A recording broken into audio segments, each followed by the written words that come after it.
Hey, what's up, y'all? So today I'm just gonna be showing y'all how I make beats using some Splice samples and then writing some stuff in as necessary. So yeah, let's get right into it. So today I want to make a boom bap beat. Boom bap's been doing all right for me lately, and I just kind of dig that old time sound. So let's listen to the initial loop that we got.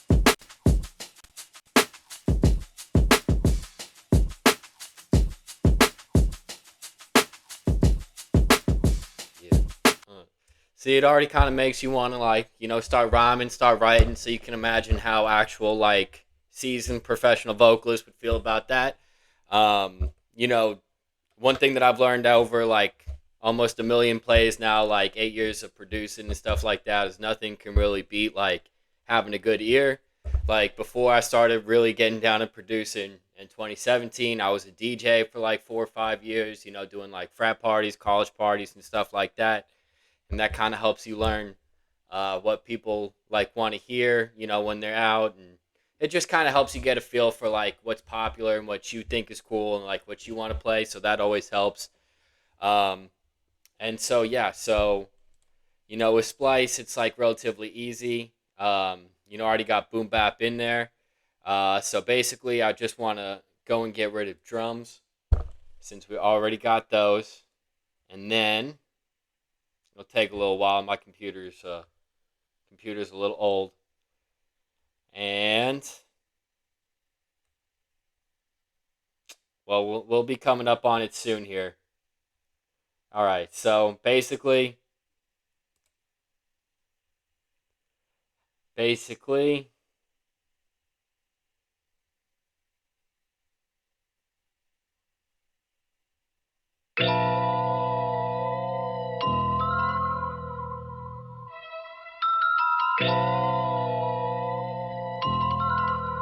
that's not bad.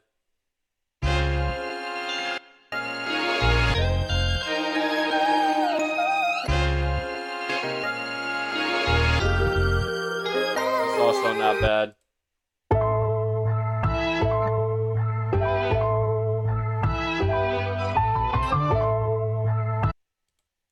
I dig that. I dig that. I recognize that X10.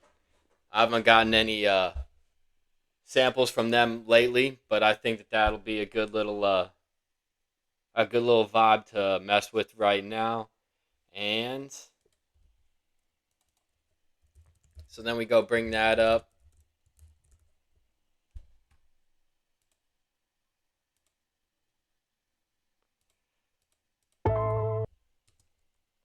All right, so basically,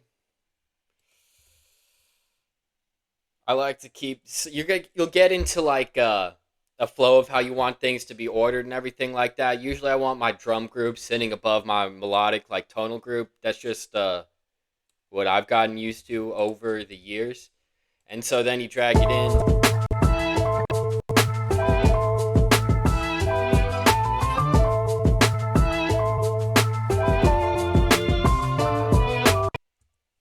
All right, so you can obviously tell right there. There's a little bit of bounce, a little bit of groove. Then what I like to do is I like to go in and I like to transpose it either up or down just to kind of get it out of the original pitch that it came in. It's just a way to if someone else is using the same sample, it'll just sound a little bit different. So we'll drag it down a step.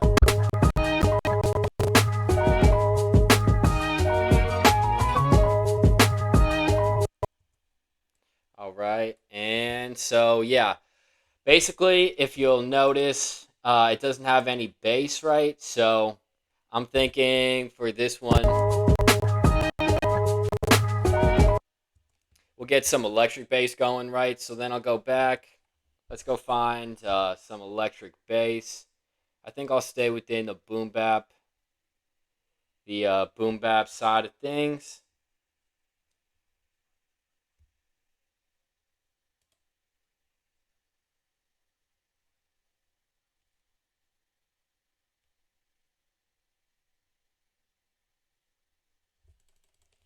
And then we'll go searching for electric bass.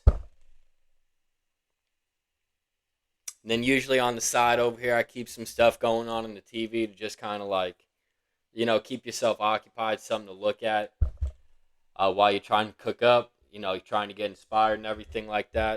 A little bit of coffee always helps. And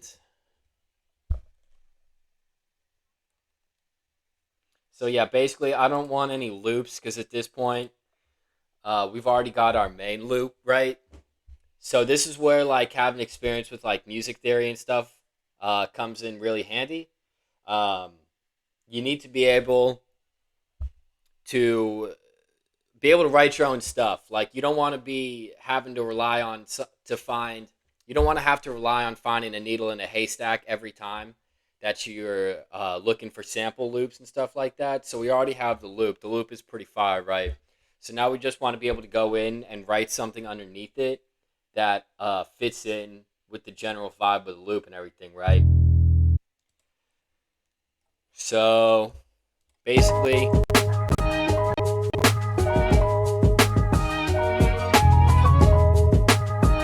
I know it's not in key, but I just want something that's gonna fit like what I'm looking for. Forgot to pitch both of them down. So then, yeah, you can basically just have the loop on loop, right? And then just go looking for a sample that will actually like fit the vibe of what you're trying to do, right? So, I just want a regular like kind of funky electric bass, right? So let's go look for that.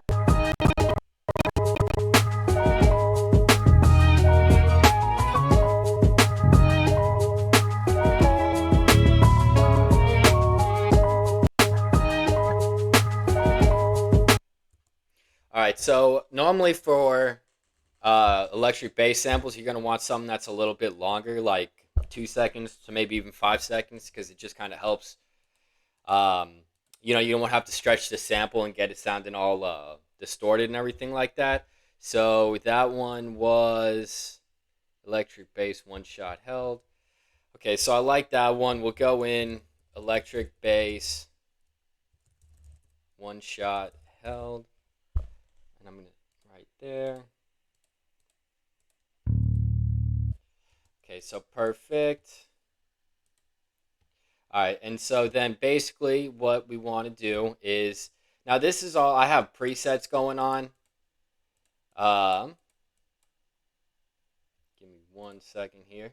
I got presets going on, and so basically that's just a not presets template for how the actual Ableton file gets loaded and everything like that. So I usually have a simpler like sampler for the bass up here, so I can write in my own bass. A couple of drum racks. This one usually for any FX like risers and impacts and stuff like that. And then this one for just something that's easily copy pasted if I want to put in my own clap, my own percussion, things like that.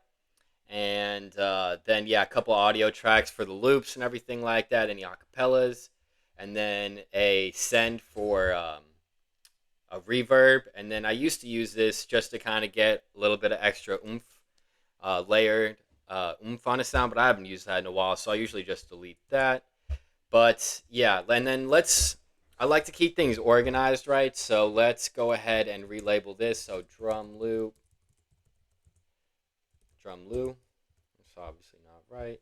And then we'll go ahead and make this the main loop.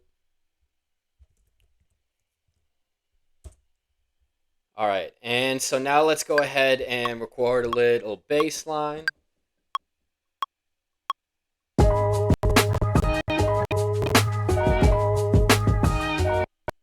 Okay, cool, cool. So then let's go ahead and stretch this out. All right, and so for this, basically, for some folks, you can definitely trust that the key that they're putting in is the actual key of what you're looking at. Sometimes not. So they say A minor, and we pitched it down one step, so that would be A flat minor.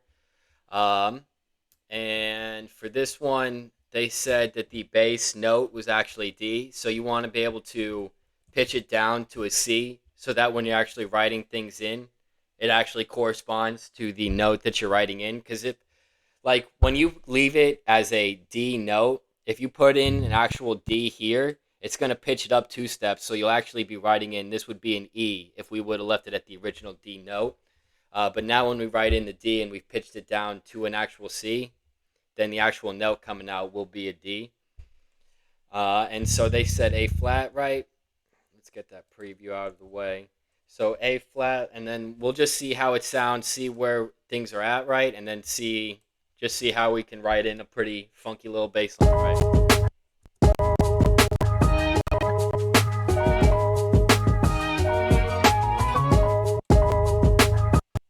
See, that's pretty nice right there. Let's pitch it up. I like it right where it's sitting at right there. So, and then we'll do this.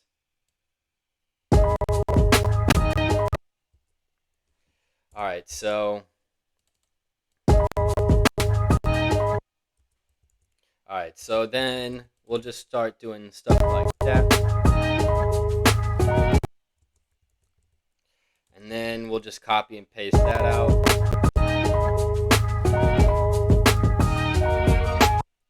And then you can see right there on that 4 bar, it's going to go down a little bit. And that's where having an ear from doing this for a couple years can really help. So then we'll see what's going on out here.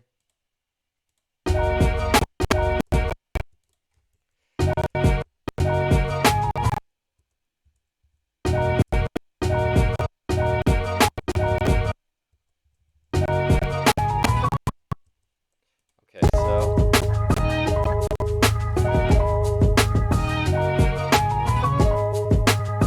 alright, and so yeah, right there I think is a serviceable little bass line for right now. So I'm gonna change that second passing note. So that one was up 5, 7.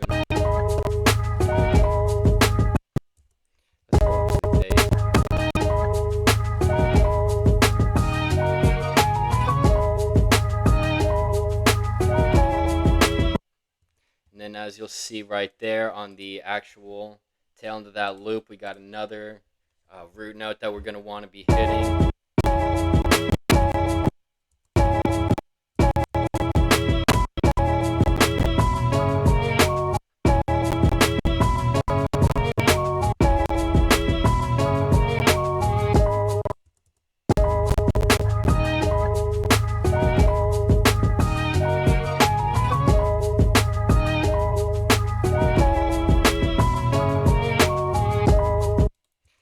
Sometimes when the bass notes get too low, it's a little bit hard to make them out and like make them actually be discernible and everything like that. And we're most of the time, 95% of the time, the samples that are coming in are too low in level anyway. So I usually, and I'll show you this in a little bit, is run a hard shelf on basically run. I'll show you what I do, but you pump the bass up on most of these samples anyway.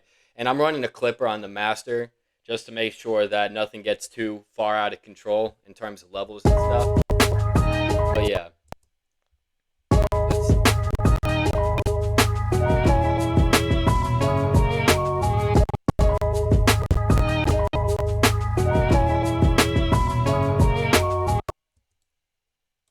think I hear something right here.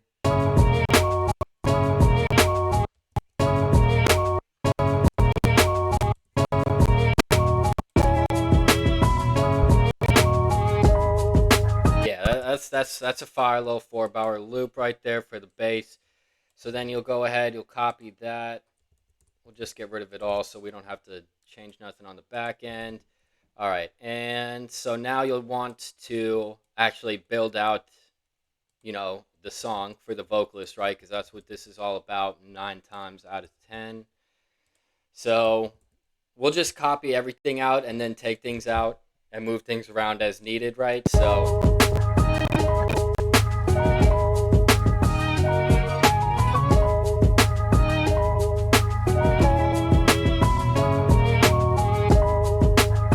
that's fire right there.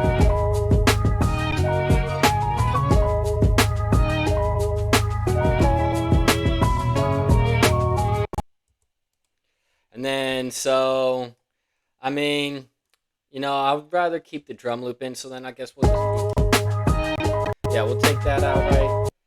And then here's where we can go layering on top. So basically, we're at A flat minor. So now let's go looking for some stuff in Splice that will kind of fit the vibe. So I'm looking for like tonal layers, um, things that'll just be able to get layered on top.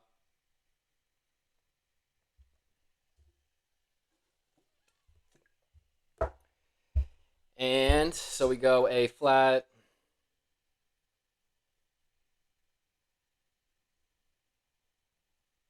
Yeah, I'm still trapping off a 2013 MacBook right here.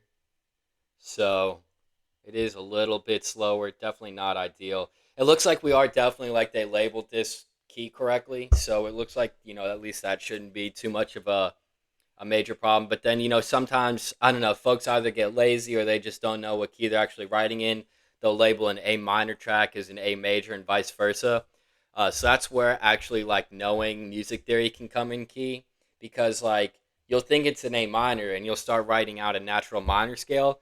And unless you know to listen for the actual like harmony and to make sure that everything's in key and everything like that, you'll write in um, the minor scale and it'll actually be major. And some of the keys, some of the tones and notes that you're writing down, they just won't work. And so you need to be able to recognize that and just, kind of double check everyone and make sure everything is kosher and working. Um, because otherwise you're going to have stuff that's, out of tune, not in key. And I mean, that's cool if you're purposefully going for that, that's definitely cool. But otherwise, you're probably going to want to keep everything in key. It's just, it's just a little bit easier for everyone involved. I'm going to actually exit out of the boom bap because I like to open things up when I'm looking for tonal layers just to kind of get some like different fusion stuff. Like, maybe there's an R&B loop out there that's nice. Maybe there's a trap loop out there that could work with this grittier boom bap vibe. So, and then, yeah, there's usually a lot of song starters and stuff like that. That's definitely not going to be what we want right now. I've already used that one.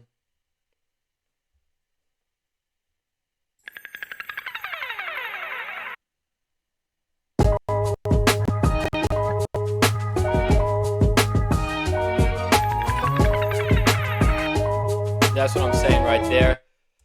Like, that is not labeled as a boom bap loop, but that's pretty fire right there. So I'm gonna want to throw that in. It's just nice to get a little bit of FX, like a little bit of stuff that's on top to give it some depth. Because we've got everything that's in the foreground mainly filled out now. Like usually in the foreground, you want the main loop, the main tonal loop, and the main drum loop to kind of fill things out, and then you build it back from there. So little melodic accents, little just stuff to throw in the background that people won't necessarily, unless they're like super trained musicians, um, they won't notice or even realize it's there, but it is there, and it just helps give your track some texture. So let's throw that, and then I want to throw that on top.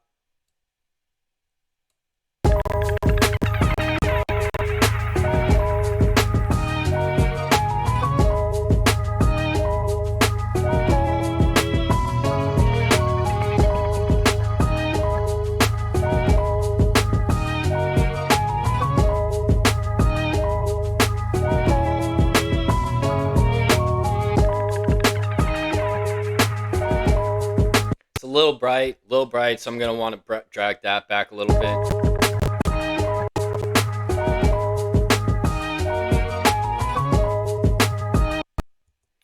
And then, so definitely going to want to use a little bit of compression on this. I don't know if you can see my hand pointing at it, but basically, it's just you can see it like spikes up and everything. And that's basically what a compressor does, is just kind of squishes everything down.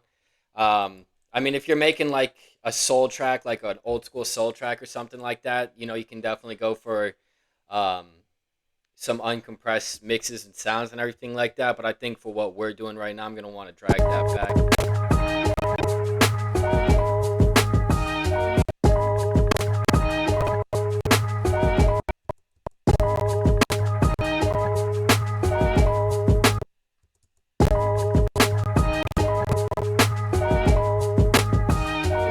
Alright, cool, cool. And so now I think we're gonna go look for some.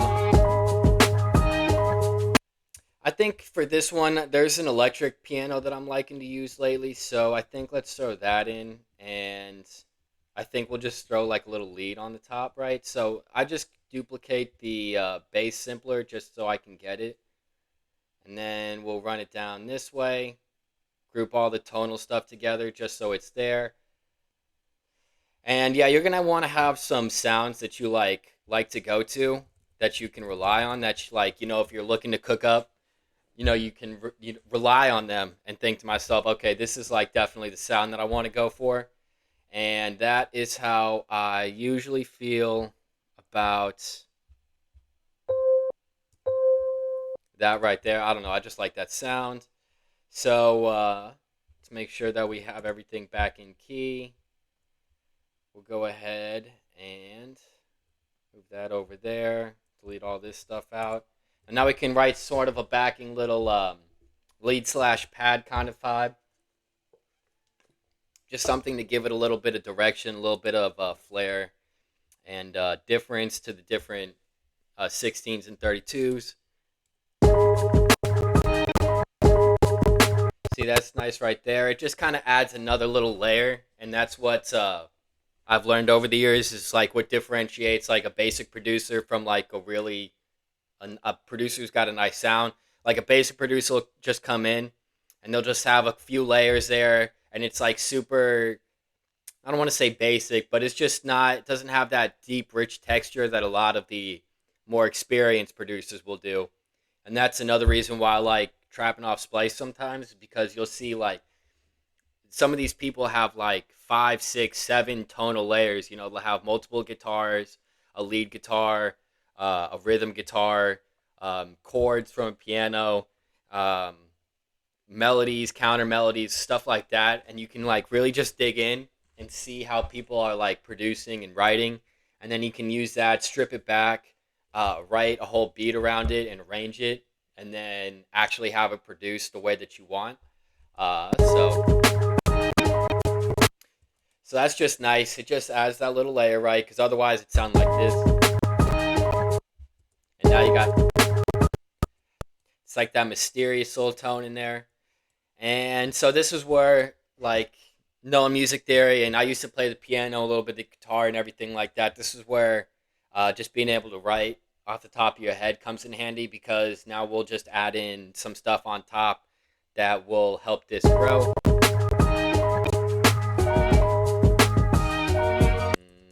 So then, just hum it out to yourself and everything like that. I want it to go down right here, so let's get into that. All right, cool, cool. So basically,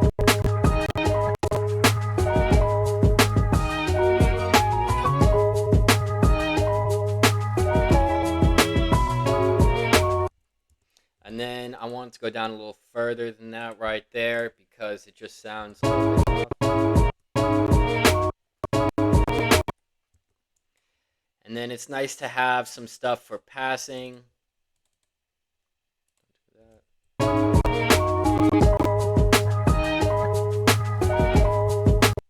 why is this not doing?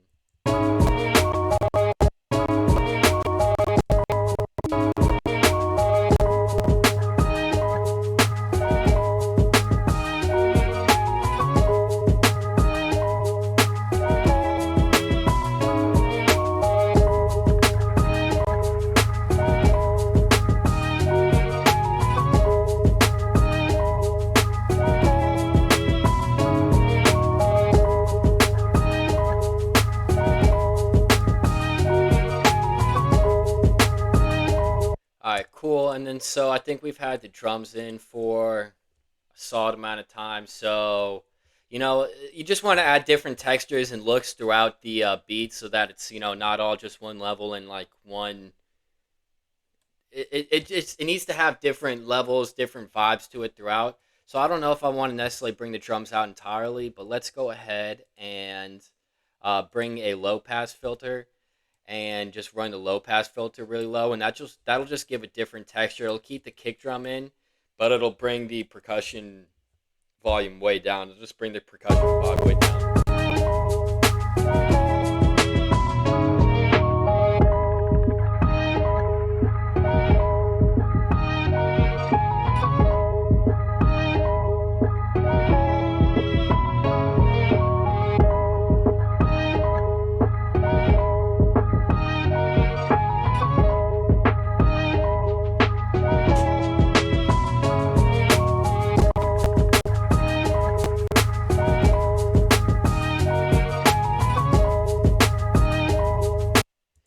All right, cool. So I'm digging where that's at. Now you're obviously going to want to save your material and everything like that. You don't want to be losing. Ableton's pretty solid for the most part, but stuff can still happen. So especially if you're on a little bit of an older laptop like I am, you're definitely going to want to just save pretty often. Ableton once again has a great backup system. So even if you do like an hour of work and then some craps out, 9 times out of 10, probably even like 95 times out of 100, when you bring it back up, it'll have a saved, like literally down to the last 30, 45 seconds of everything that you did. But still, like, it's just always good to just stay on top of it yourself. So I just want something that's basic, a basic name that'll help me get the general vibe of where this is sitting and everything. So we'll just keep that as grit.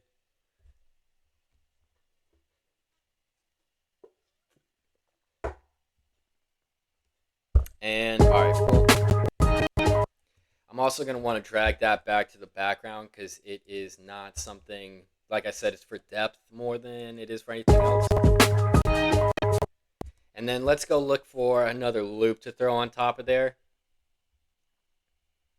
So you're going to want to keep the loop running in the background, so then that way, you don't have to, but like that way you can double check and make sure in real time that the loop that you're listening to, even if it's a little bit different BPM, is like in the same key and like harmonizing well with what you got running. So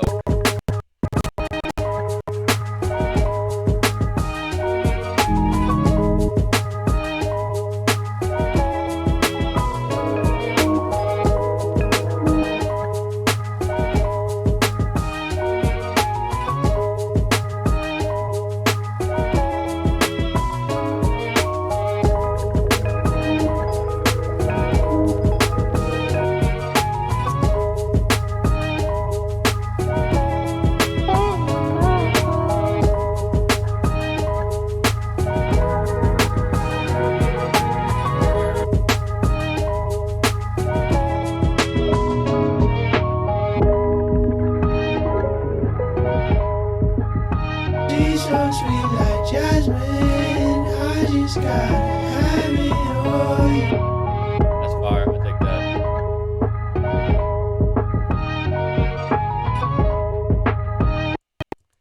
So basically, yeah, you're going to want to stay in the same, like, sorry, I just got a BeatStar sale. You got to make sure it's not an exclusive and everything. Then I'd have to be running over to Track Train right now to take it offline on Track Train.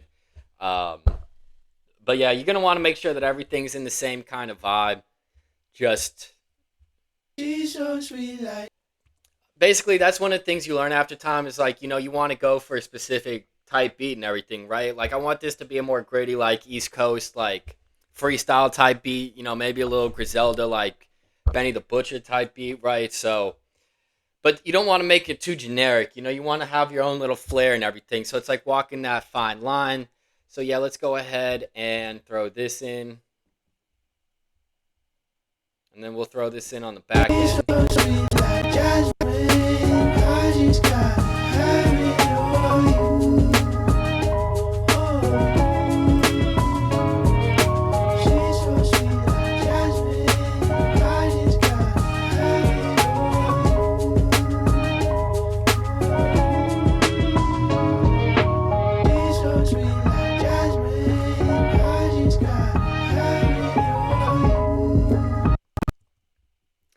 don't love the front end.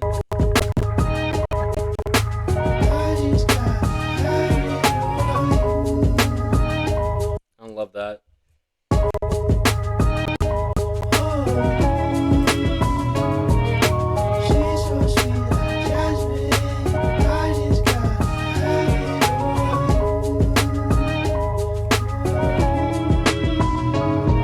Yeah, I'm digging that for sure. So, not every loop is going to be perfect. That's part of it. You got to highlight and identify what's working and what's not working, and then drag it out. I don't love, it's vocals. Normally, those shouldn't have a lot of mud, so I don't love that. We're gonna run another high. We're gonna run a high pass vocals.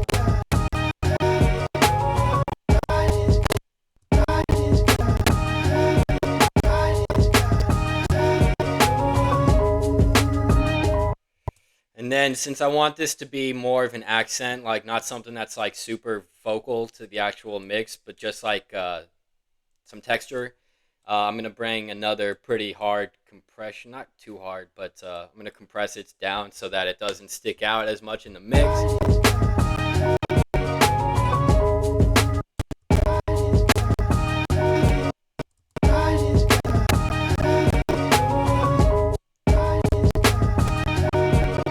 Cool, so I'm liking. We'll drag that up a little bit. Alright, cool. So, save again. Y'all should feel my laptop right now. This thing is hot. This thing feels like this thing should be on the Hot 100 for laptops because this thing's fucking hot right now. But yeah, basically at this point, you're gonna want to group all your tonal stuff together, just so it's. I do that just so I can run. I can compress the whole tonal group down if I want to bring it up in the mix and bring it forward. I can do that if I want to bring it back and have the drums be more Focal. I can do that, and then we'll do that for the drums right now, even though it's just a drum loop, because I want to. What I actually want to do right now is, and this might take a while for this to come up, so is I want to show y'all what I was talking about with the bass boost.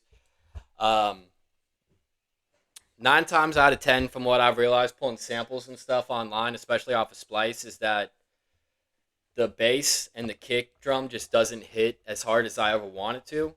So I will be getting into my Slate Digital bag, bringing out an equalizer that I like to use on there because it's easy to run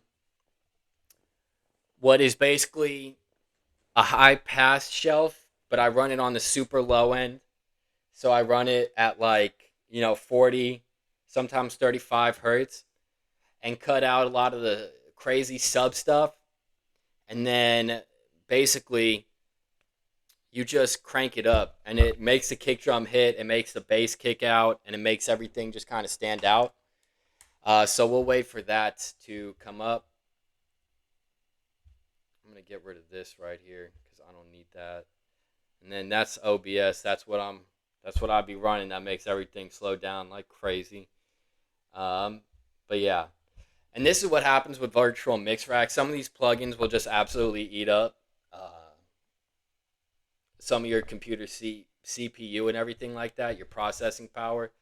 So we'll just wait for that to come in. In the meantime, I will look for. Let's see if we can find another tonal layer. Yeah. I'm digging that.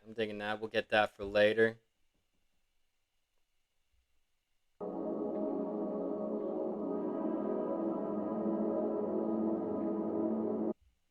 It's always good having some ambient, like atmospheric stuff in the background that can help when you pull stuff down, and it just gives it a whole lot of depth, especially for those cloud rap type beats.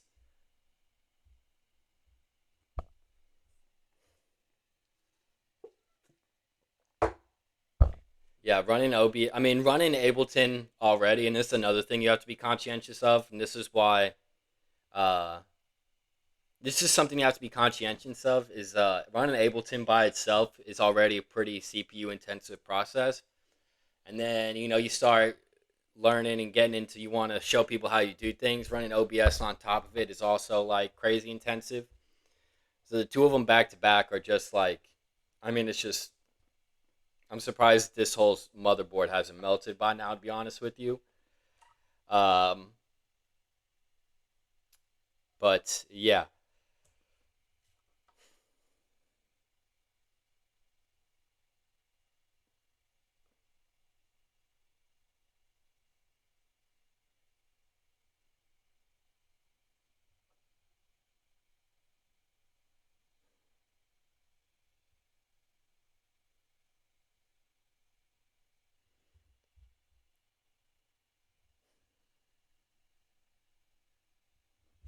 All right, let's go ahead and plug. I got a fan on here that I can use to try and cool the laptop down a little bit.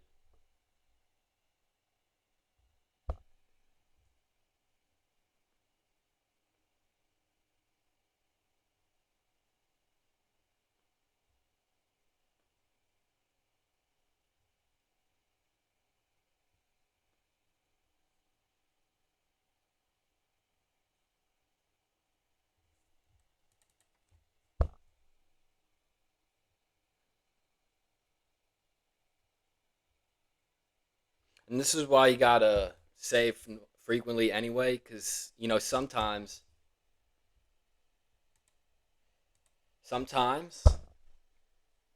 if you quit out, especially with this Slate digital rack and the virtual mix rack in particular, sometimes if you quit out, come back in, it can it'll just work a lot better.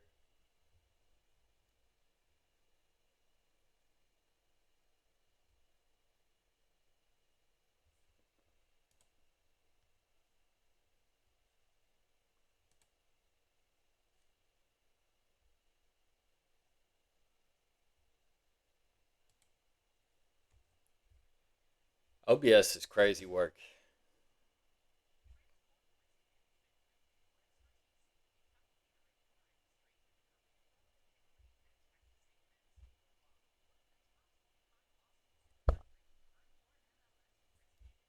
Yes.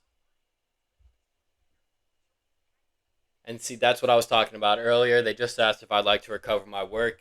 I mean, I did save before, so I don't know what exactly why they're saying that, but the fact that there is more um, safety on their part than not is always good.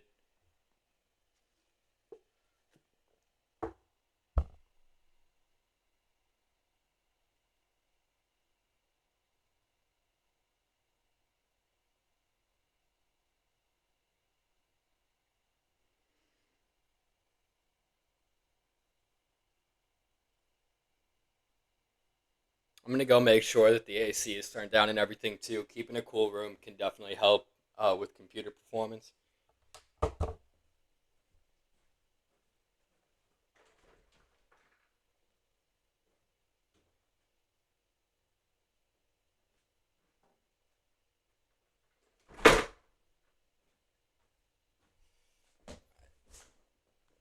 Yeah, so it was a little bit hotter than normal. So I just turned down the AC, so hopefully that should help. And then yeah, let's see if virtual mix come back in and does what I need it to.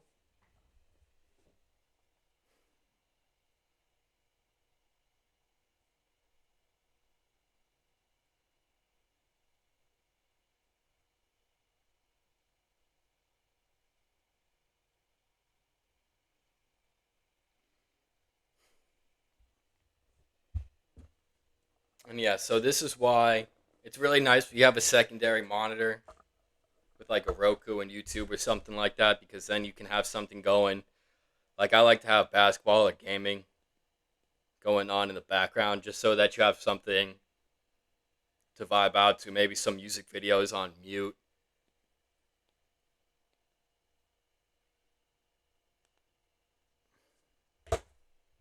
Okay.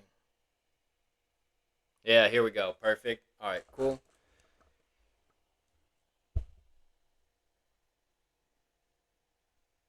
Like I said, Slate Digital in general is a pretty good suite of plugins. Like I use them all the time for my compression and reverb, and EQing as well. It's just that they're a little bit expensive. I think it's like upwards of $100 a year just to be able to use the license, and there's never any ownership.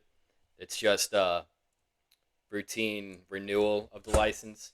But their plugins are pretty powerful, and they do what I need them to do. So yeah, but yeah, basically.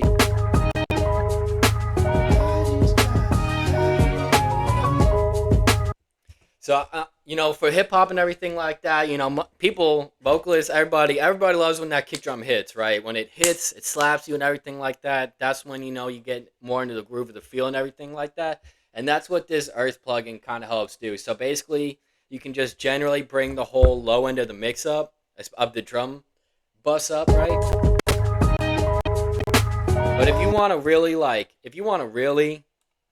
like make it kick and have that upper edge on other producers, then I just drag this thing not all the way up there. I mean, that's pretty crazy. But usually above one for the hard shelf, and then usually uh, just make it a super steep hard shelf that really accentuates the bottom end of the kick. And then another thing that's super important to getting the sound that you want and the results that you want is to A/B it. When I say A/B it, I mean like you have the original clean mix that you are working on, right? And then you want something changed. You make one change, like I just did right here, and then you listen to it, right? And then you go back to the clean mix before you made that one change, and you just evaluate the difference, right? Did it do what you want it to do? Are you getting the sound that you want? And so here's the original, like just drum loop, pretty clean. So it's not bad, right? But you can obviously tell that there's a huge difference right there. And so honestly, I think we'll just kick that up a little bit more. And that here's where having a clipper on the master bus really helps too, because you can start doing crazy stuff like this. And like, as you can see down here in the corner, I'm not actually like clipping out, like I'm still at the regular limit and everything like that. And the actual clipper is keeping everything still relatively like in a professional, like listenable tone. You're not going like crazy rage, like glitched out saturation, everything like that. And so we do that for the kick, and then usually what I like to do is drag that up to here.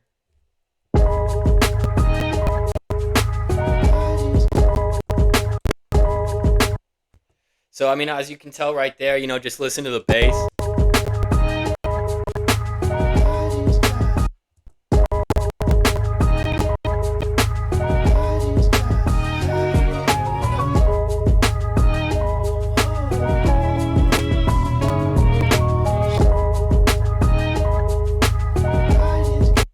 So that's nice right there. I'm digging that on the low end. We'll evaluate that later. Another part of my process that I'm probably not going to show today is basically because it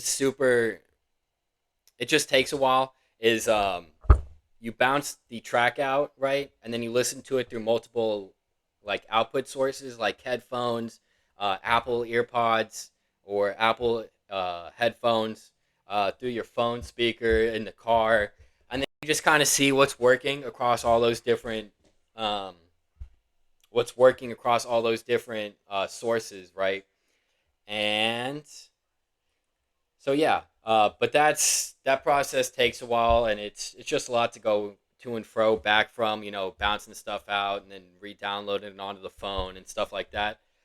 But listening to your mix and master across multiple different sources is extremely important, because one particular source might be biased towards the bass and the low end, right? And then you listen to it, say, in your car or off your phone speakers, and then you're realizing that it's just not translating the way that you want it, right? But yeah, let's move on to the next part that kind of helps you get a little bit of bounce and helps to kick in the muddiness, and that is sidechain compression. So basically, at least in Ableton, the in-house compressor that comes with it is beautiful for this kind of thing. It's like relatively easy to use once you learn it. And basically, what you're going to want to do is just come down to, I do the drum group, but you can do the drum loop itself. Um, and basically, what you want to do is set the frequency. Uh, and I forget exactly what that particular mode is right there, but that focuses it on just that frequency around that like bandwidth. And what you're gonna want to do.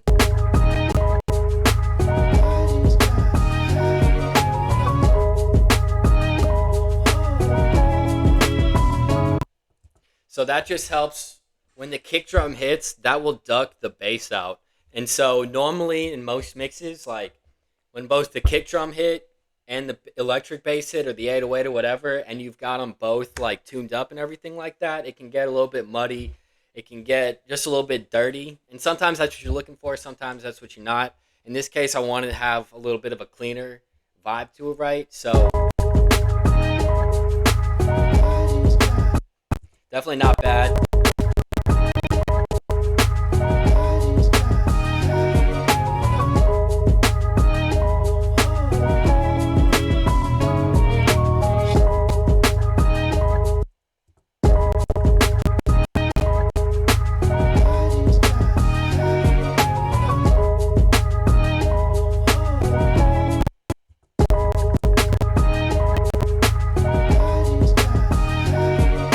It's definitely one of those more nuanced things, but over time you'll learn like the nuances, what you got to look for to really differentiate your mix from other folks and just have your own kind of sound and style.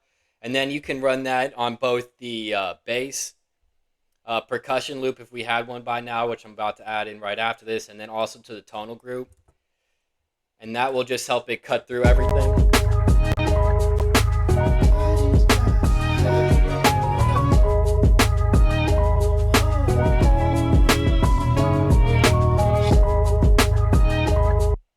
So let's listen to it before.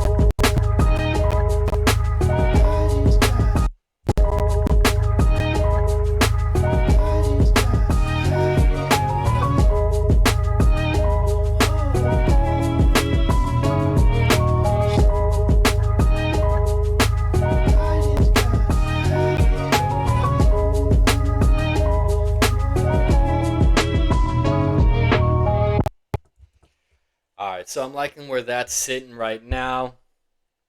Honestly, I like me personally. I don't think a lot of folks do this, but me personally, I like adding in before we get to the extra percussive loop, just to give it some extra bounce. I like adding in like ambiance.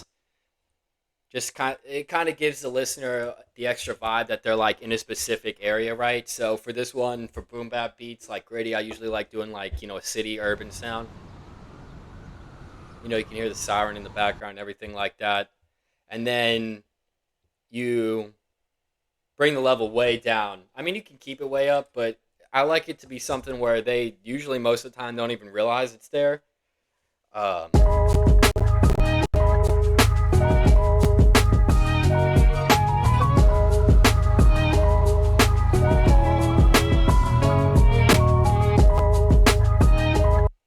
but yeah, it's just that extra little. It's those extra little pieces that will make your stuff your stuff. And then yeah, so let's head back to. So let's see, we were in 89 BPM, so we don't need that anymore. And then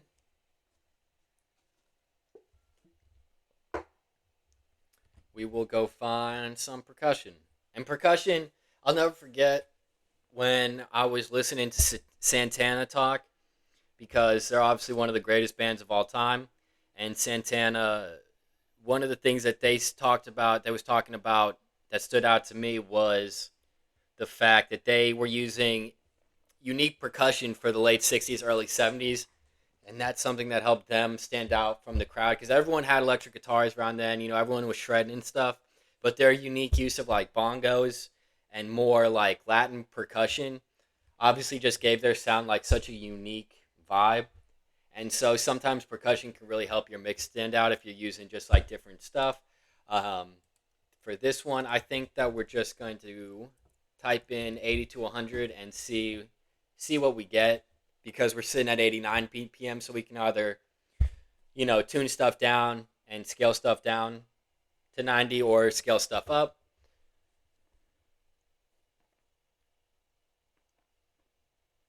Cool.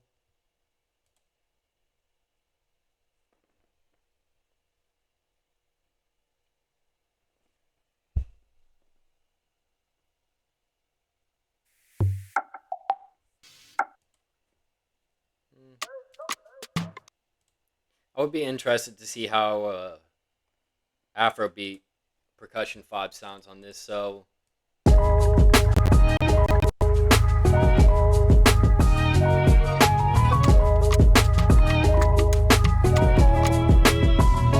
definitely not in the right BPM, but let's just drag that over, see how it sounds.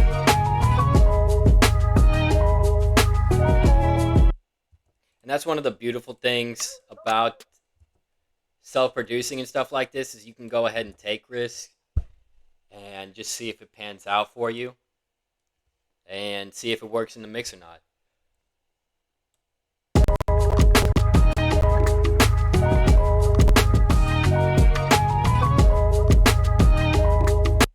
See, I dig that right there. I think that's tight. I think that's really cool. It adds a different little flavor to it. So we'll go ahead and drag that to the background. We'll add a little bit of compression on there. Shout out Nick Mirror for doing these long form COOKUPs first. That man is a genius.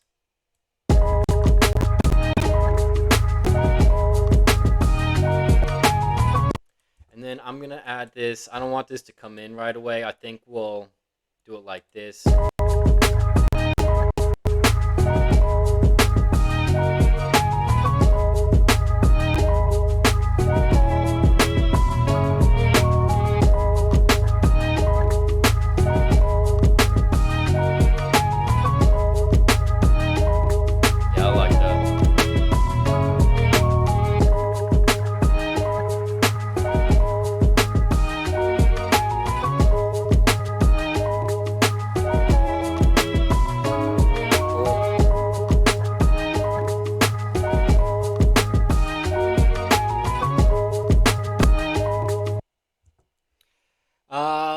I think, let's see, what do I want to do here? So everything's sounding pretty good. I think let's just talk about the mastering real quick, because this is in a pretty serviceable state. I mean, we could add in fills and risers and stuff like that and impacts. It's not 100% necessary, but it definitely does add that sense of arrangement. And then sometimes what I like to do is add in an acapella just to make sure everything's vibing and flowing. I think for right now, let's just talk about the master. Um, so yeah, mixing is one part of it. You can have everything in a good mix and it sounds good at a certain level, but like you're gonna want to make sure the mastering, like the level sounds professional when it's gonna be in a playlist against other beats and stuff like that. Um, and so that's where like listening to other people's beats, right, and keeping your beats in a playlist of other people's beats that like professional, like if you're a boom bap guy like Jay Dilla and stuff like that, um, Benny the Butcher, whatever, is then you can see like, okay, like I thought the mix was working and everything like that, and it was, but now the master, like the levels are either way too low, way too high. Um, so yeah, basically, I like to keep it. One of the other things that you learn over the years is that doing over the top stuff all the time is, you're doing too much, and you just kind of like be slick with things. Don't over. A chef don't throw a whole bowl full of salt into a specific meal. Like you got to have things in the right amounts, not over the top, but not too little. The dimension expander is just to give a little bit of extra width and spaciness.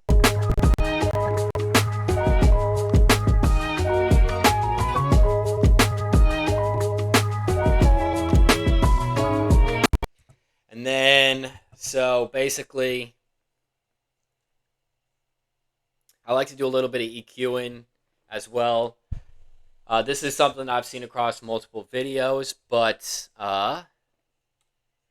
basically taking out harsh frequencies before you start doing compression on the master, because once you squish down all those not good frequencies in there, it just kind of muddies up the mix and makes it not as powerful.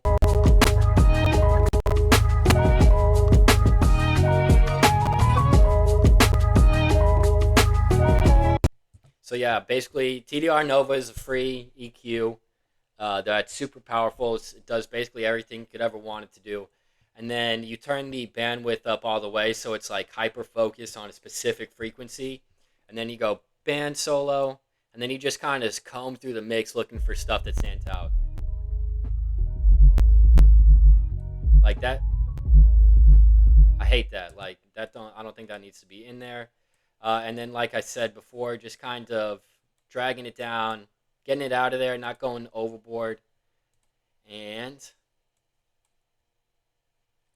doing that basically all up and down the mix. Like that sounds terrible. We don't need that. Unnecessary.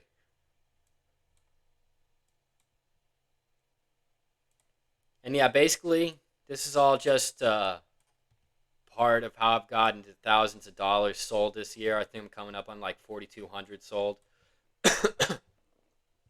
Between BeatStars and Track Train is basically just doing stuff like this day in, day out, day in.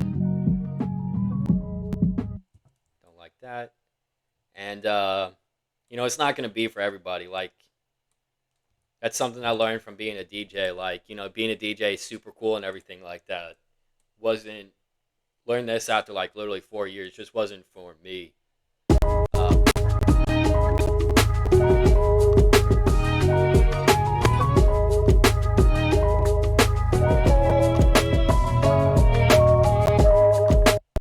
So that's a big part of the music business is being honest with yourself about what you want to do, who you want to be, and how you want to do it. Um, but yeah, you do stuff like that. That'll clean the mix up.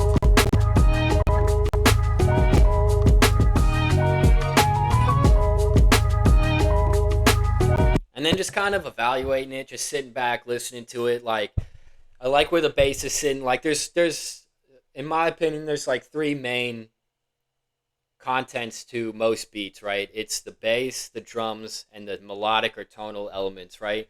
And so basically you just kind of want to sit back and listen for all that and like see if it's vibing for you, right? If it's doing what you want it to do. So we'll just start from the beginning.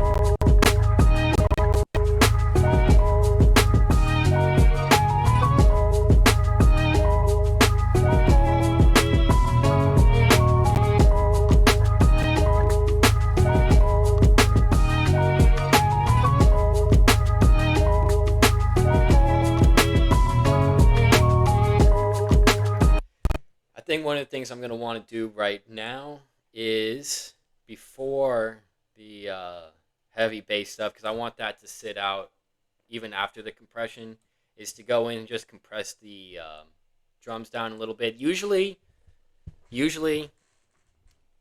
after doing this, I bring the snare or clap down, because usually just be like, just be too much for me.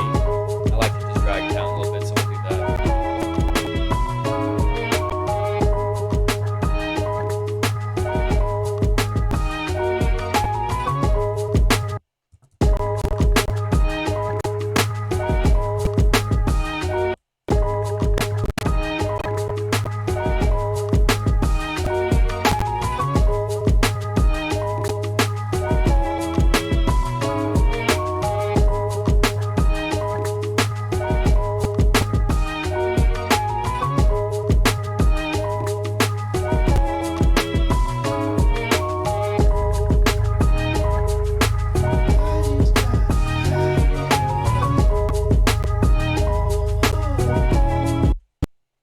All right, so I'm digging that.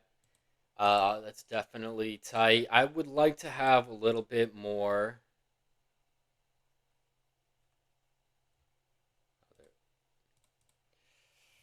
Sometimes you just kind of zone out and miss things that are right in front of your face. But I would definitely like this to have. This is a preset that I set for vocal engineering.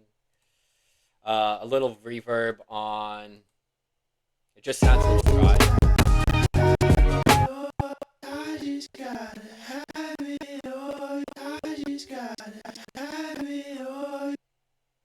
See, it's just super dry and everything, right? And then there's a little bit of reverb. I'd like it to be longer though. I want this to be like more dreamy, um, just more like vibey, you know. And then we'll take that.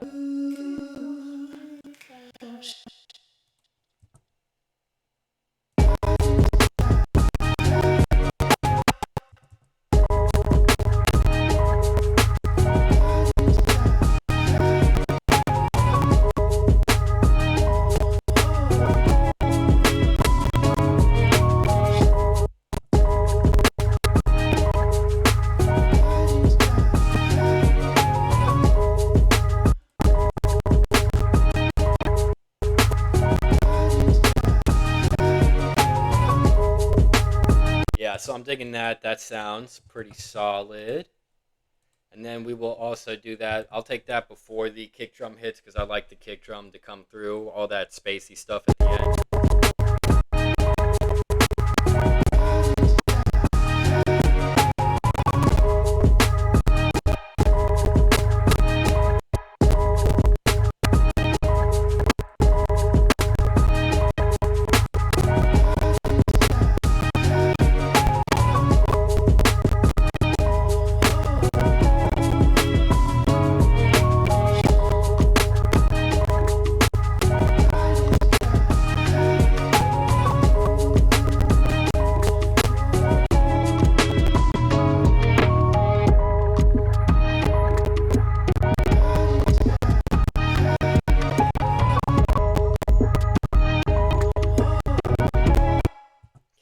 Yeah, normally if OBS wasn't running, there wouldn't be such a drop in like I guess like audio frame rate. But you know it is what it is, and I'll get that figured out for next time. I guess the last thing that I would do to like really round this beat out and like put on like the basic little saucy touches that I would put on it is to just kind of have a fill or a riser.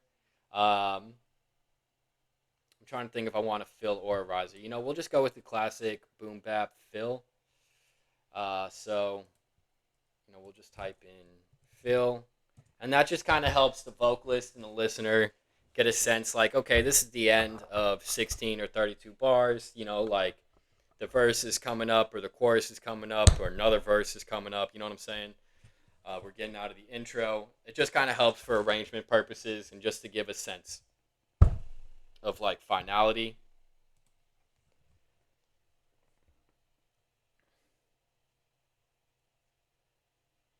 I'm watching Zombies. Someone just got a new record on Transit. It looks like it's that old school golden age Call of Duty days. You know, it's the little stuff that helps you keep your mind straight.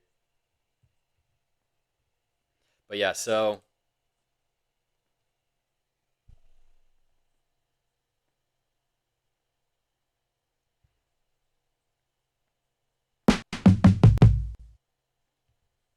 and then one day I'll be looking forward to getting a new M1 laptop, like not even new, but used, newer laptop from like 2020 plus, because I'm so tired of all this delay and everything. Y'all have no idea.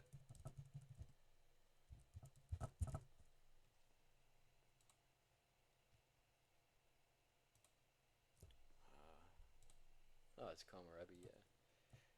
And the good thing about Splice is that like they have such a deep audio library now that you can find like just crazy amounts of stuff, and then you start to realize who's like really making moves out here and who's got like a clean sound that you mess with and everything.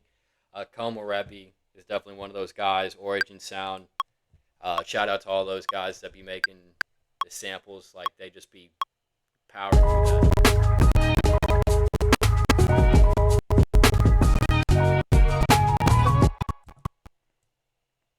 All right, so let's run it like that. Normally with the fills and the scratches, I mean the fills and the risers and everything like that, those can definitely like look. This one does not look like it is um, automatically snapping to the BPM that we're at. So sometimes you got to get in there and like mess around with it to make sure that it's like, actually on beat and everything like that. So, and then we need to replace that.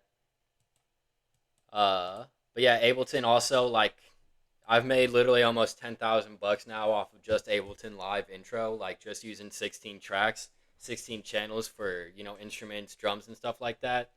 And I think that starting out, like you have to limit yourself and just really narrow down the possibility of choices. Because if you have 32, 64, 128 channels to input as many instruments as you want, like it used to take me 2 3 months to get this level of work done, because you'd just be like listening to it, you'd have no idea if something was in key, and then you'd just be adding in all this different stuff all the time. And one, it would just make you wouldn't be able to listen to it at almost at the end because there'd be just so much stuff going on and just be like hard for the computer to process it all. And then two, like simplicity is like elegance in my opinion. Like if you can get things down to where it doesn't sound overproduced, but it still has that elegant, nice touch to it, then like that's what vocalists are drawn to, other producers and stuff like that. Like simple but different, but not too simple. So you basically just always having to find that line. But let's get this fill in here.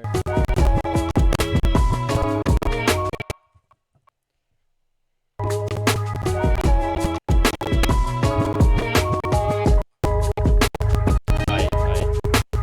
So yeah, I love that. We just got to bump that up because it's definitely way too small.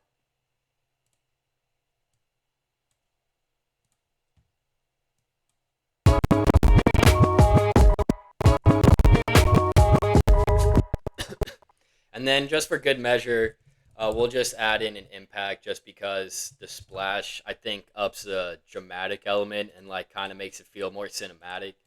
And so I'll show y'all what that looks like. I don't use that on every beat now, but it's definitely something, that can help.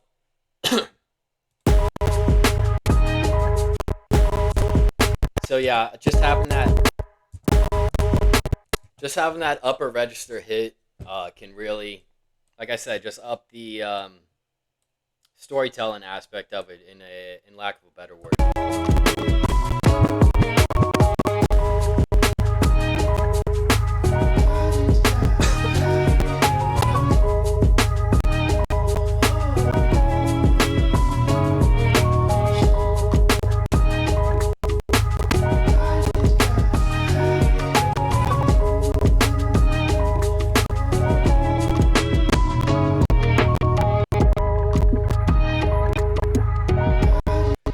So yeah, and then basically from here, you would just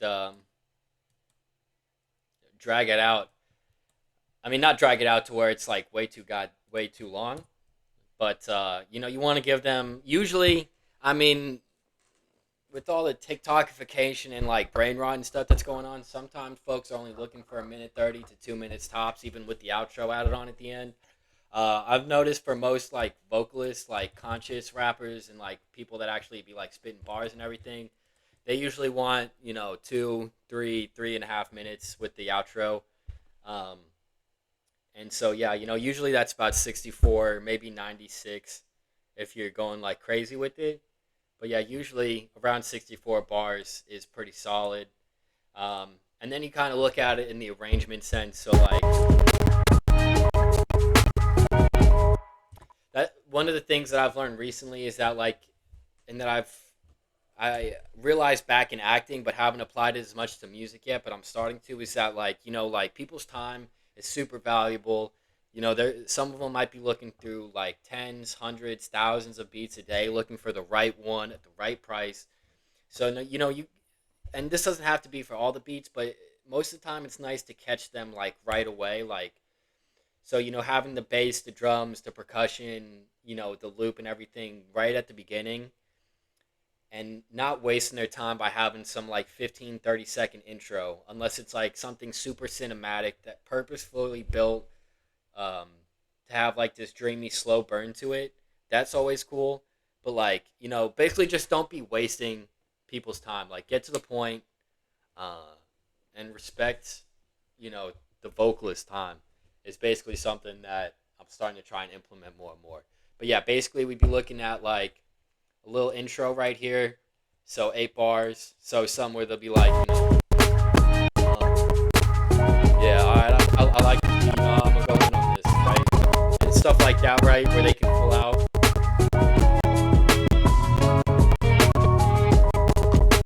And then basically you'd be moving into like verse.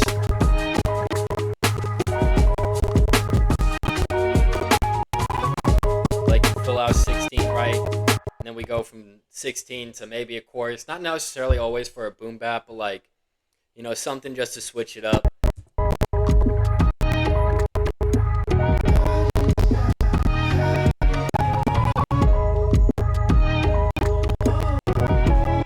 And then having another 16. And then maybe if they got a separate, a feature artist or something like that, is 16 on the back end. But yeah.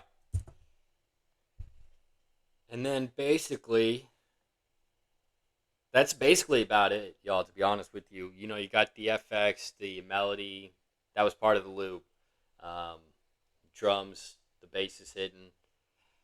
The only thing I'd warn y'all about Splice is, a lot of folks are on Splice, so, it's basically like a competition at the end of the day. Like, you got to be the one out here that goes the hardest with the Splice loop that you use. You don't want to be lacking.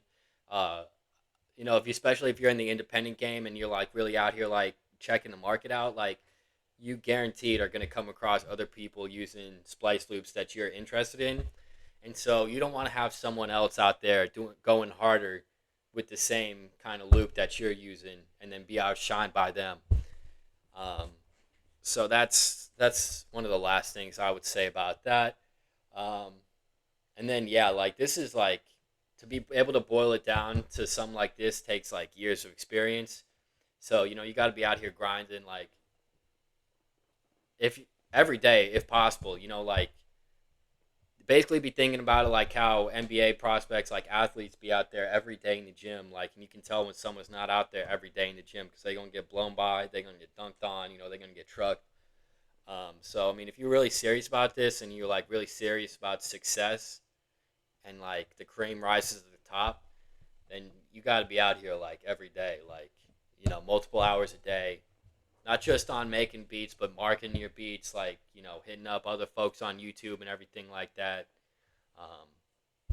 And so, yeah, I mean, that's basically the whole process. The only thing that I would be doing now is just bouncing it out, listening to it through all the different headphones, car and everything like that, being honest with myself about what's working and what's not working, and then coming back and doing it again until, it's finished, it's ready to upload to BeatStars, Track Train, you're ready to tag it, put metadata on it, you're ready for the world to hear it, basically. So, yeah, I mean, that's pretty much it. I mean, we can just listen to the beat one more time all the way through, just so y'all can kind of see where this demo's at. It's definitely not a complete version, but this is, like, basically, like, 85-90%.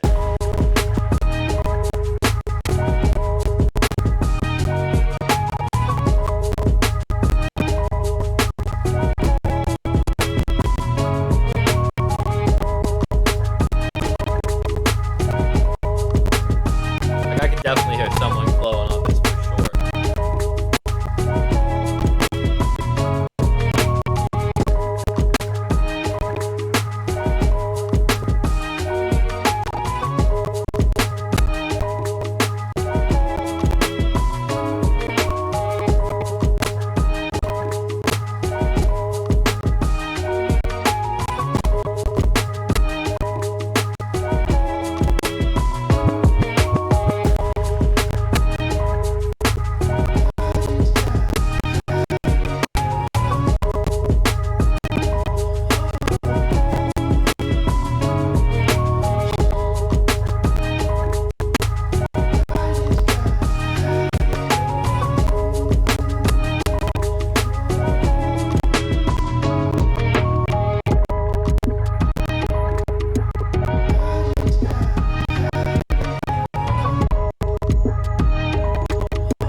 yeah, man. I mean, hopefully that helped some of y'all just kind of visualize the process and everything like that.